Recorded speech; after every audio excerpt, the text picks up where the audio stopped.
둘, 셋. 복부 한번. 예. 네. 자, 우리 국회방기 법학회 파이팅 하겠습니다. 국회방기 법학회 파이팅! 파이팅! 네, 됐습니다. 예, 배명호 박사님 발표 감사드립니다.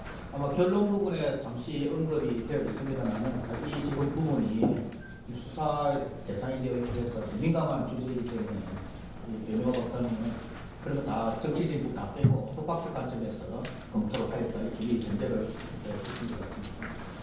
발표를 크게 한 3부분 정도로 나눠져 있는데요. 제가 뭐 별다리 진행처럼 하지 않겠습니다.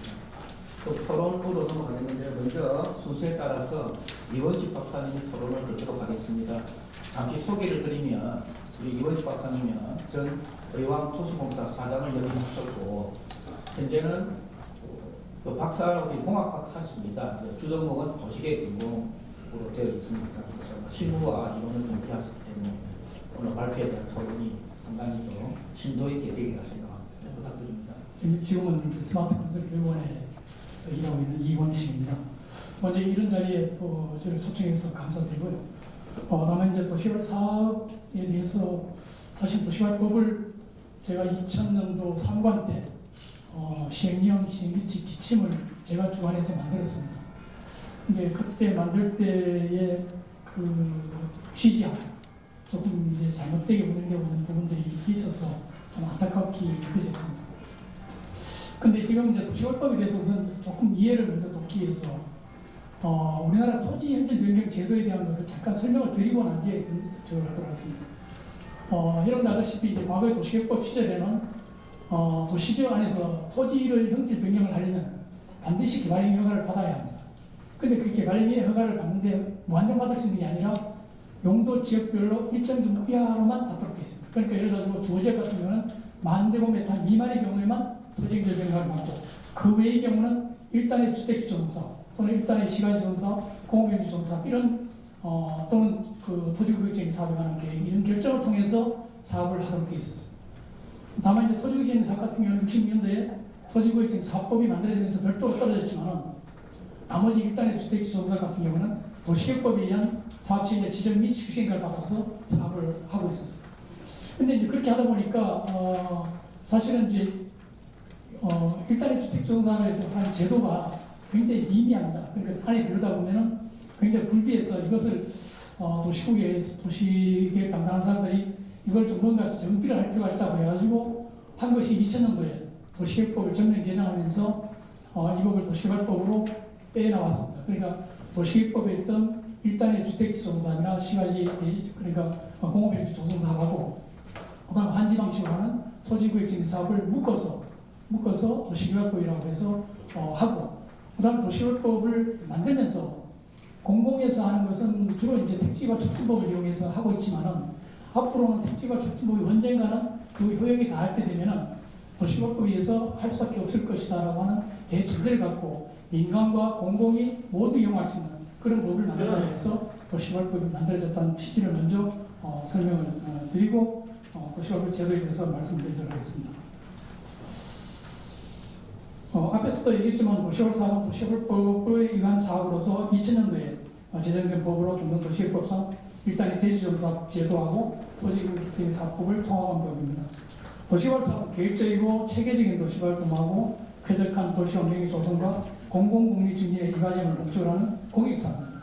그래서 국가, 지자체, 공공기관, 토지 소유자, 건설업자 등 다양한 형태의 시행자가 도시개발 사업을 시행해서 택지 등을 공급할 수 있도록 함으로써 택지 수요에 대응하고자 하는 것이고 그래서 민간의 일정 규모 이상의 택지를 조성할 수 있는 유일한 제도라고 할 수 있겠습니다. 특히 민간과 공공의 장점을 활용해서 도시개발 사업에서는 민간 공동개발 방식을 허용하고 있습니다. 민간이 사업 기획을 하고 자금 조달하고 그다음 공공은 토지 수용이나 사업 인가를 담당하는 이런 식의 역할 분담을 갖고 도시개발 사업이 출발했다라고 볼 수 있겠습니다. 앞으로도 재정 여건이 열악한 특히 기초지자체 공사의 경우에는 지방공사의 경우는 택지 등의 조성을 위한 도시개발 사업을 민간 공동법인인 PF법을 설립해서 추진하는 것이 불합리한 실정입니다. 그러나 모든 사업의 문제점은 투명한 절차, 명확한 기준이 없는 것이 사업 시행 과정부터 부패의 발생의 원인이라고 볼 수가 있겠습니다. 대장동 사업과 같이 민간 주식의 과다한 개발 이익을 배당하는 것을 방지하기 위해서 2020 작년 6월 21일 도시개발법 개정을 통해서 총 사업비 10% 이내만 이익을 배당하도록 되어서나 실질적인 추진 과정에서 아직 많은 부분이 진행성이 제고되는 그런 요구가 있습니다. 아까 앞에서도 발표에서도 얘기했지만 개발이익 환수에 관한 부분에 대해서는 아마 총 사업비의 10%라고 하는 이 부분으로 거의 해결이 거의 됐다고 볼 수 있지 않겠느냐 하는 그런 생각입니다. 그래서 개발이익 환수에 관한 법률이라든지 여러 가지 법에 의한 부담금 이런 것들이 모든 것이 다 개발이익 총 사업비 10% 이상의 경우에는 도시개발 특별하게 귀속되든지 그렇지 않으면 관련되는 공공시설을 설치하도록 그렇게 규정되어 있기 때문에 아마 이 부분에 대해서는 앞으로도 논의가 되어야 되겠지만 그렇게 크게 이제 그 부분에 이슈는 되지 않을 걸로 보여지겠습니다.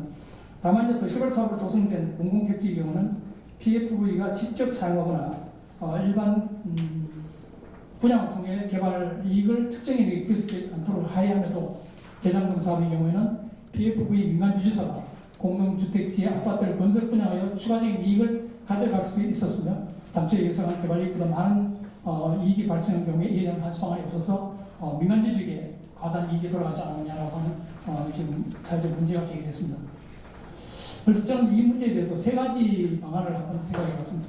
첫째 가장 이제 문제가 되고 있는 PFV를 설립해서 할 때 PFV 설립에 대한 절차나 여러 가지가 뭐라 그럴까 명확한 기준이 마련이 되어 있지 않다. 그러니까 아까도 얘기했지만 PFV라는 것이 페이퍼 컴퍼니이기 때문에 그것을 실질적으로 사업을 하는 자산관리 회사인 AMC를 설립해서 하고 있는데 대부분에 보면은 PFV가 설립하고 나서 주주협약을 설치하는 그 과정이 보통 한 6개월 정도 걸리기 때문에 그 안에 AMC를 설립해서 하는데 지금 대장동 같은 경우는 PFV와 동시에 들어오도록 하다고 하니까 미리 이제 알고 있는 사람의 경우에 뭐랄까 좀 혜택을 받는 그런 것이 되었다고 이제 보도가 된 걸로 봤습니다. 어쨌든 PFV나 AMC 설립할 때 필요한 서류들이 굉장히 많습니다. 예를 들어 공모지침서, 주주간 사업계약서, 주주협약서, PFV 정관, AMC 정관, 그다음 도시공사하고 PFV 간 포괄양수계획서. 이건 뭐냐면 사업을 하기 전에 지자체가 또는 도시공사가 사업을 하기 위한 중개했던 비용들이라는 게 있습니다. 이런 비용들을 PFV가 설립되면 거기다 전체적으로 다 이관해주는 그런 게 되겠습니다. 그래서 어쨌든 이러한 문제들을 해결하기 위해서는 좀 더 정확한 지침, 그러니까 기준들이 있어야 되겠다라고 봤습니다. 일단 두 번째가 PFV 구성 주주의 역할입니다. PFV 주주를, 그러니까 PFV를 설립할 때 주식을 지금 대부분은 보통주로 합니다. 그런데 성남의 경우는 특별하게 우선주를 했습니다. 그런데 우선주라는 건 문제가 뭐냐면 우선주라면 의사결정권이 없는 거죠. 근데 이제 도시공사가 50+1주를 하는데 대부분이 그러면 도시공사가 PFV의 모든 권한을 갖고 있어야 되는데도 불구하고 우선주를 했기 때문에 의사결정권이 없는 그런 형태가 되고 그렇기 때문에 어떤 이제 제가 생각할 때 어떤 문제가 있냐면은 그러니까 공공이 50+1주이기 때문에 토지 수용권이 주어졌단 말이에요. 근데 그 토지 수용권이 주어졌는데도 불구하고 실제적인 의사결정권에 공공이 참여를 못하는 결과가 된다면 이건 심각한 문제가 있을 수 있다. 그래서 이런 부분에 대한 것도 우선주로 할 게 아니라 보통주로 하는 것이 맞지 않느냐라고 하는 부분을 좀 생각해 봅니다. 그래서 앞에 지금 제가 이거를 연합뉴스 보도된 내용을 갖고 한번 봤더니 실제 도시공사가 50%인데 31%를 배분받아갖고 5대 금융사가 0.5%, 천화동인 1에서 7호가 58.7%, 화천대유가 9.8% 이렇게 해서 이익을 가져간 걸로 그렇게 돼 있더라고요. 근데 만약에 이제 재무적 투자자인 금융 같은 경우에는 주로 배당을 받아가지 않고 왜 그러면 그 사람들의 특성이 금융조사를 할 때 자기 실적으로 나타나게 되는데 사업이 보통 한 10년 정도 걸리면 그때는 자기가 저걸 못 받으니까 대부분 다 수수료대로 받아가는 거예요. 그래서 여기 앞에서 보면은 주주가 43%인데도 불구하고 0.5%밖에 못 받았거든. 그래서 재무적 투자자의 경우는 배당을 받지 않는다고 본다면은 성남 같은 경우는 87.7%를 받아가야 된다는 이런 얘기가 될 수 있는 거죠. 근데 이거는 이제 대문적 투자자를 제외한 경우를 예상했기 때문에 그런 거고요. 그래서 어쨌든 이를 또 그다음에 하나는 PF 참여하는 민간주주의 경우에는 역할을 지금 하도록 되어 있는데 만약 그 역할을 못했을 때는 어떤 불이익을 냈냐 하는 것이 규정이 안 돼 있어요. 그래서 그런 규정들을 만들어서 분쟁의 소지를 없애야 필요가 있다라고 생각이 됩니다. 그다음 또 하나는 이제 자금 조달할 때 대부분 공공기관이 현행법상 불가능한 토지 매입 확약이라든지 신용 공유 등을 제공해달라고 요구를 합니다. 민간이. 그런 경우에 안 했을 때 만약 했을 때 문제가 있고 안 했을 때는 그래서 만약 PFB가 무산되면 거기에 대한 비용을 공공 때문에 못했다고 하는 그런 빌미를 제공할 수 있기 때문에 이 부분에 대해서도 명확한 기준 제시가 필요하다라고 볼 수 있겠습니다. 그래서 토지 조성 문제는 사실은 민간 주주가 가져가는 것은 그 현행 법상으로도 가져갈 수 있도록 되어 있습니다. 다만 조성토지 공급계획상 그것이 되어 있다면 가능한데 그렇게 되지 않을 경우에는 문제가 있죠.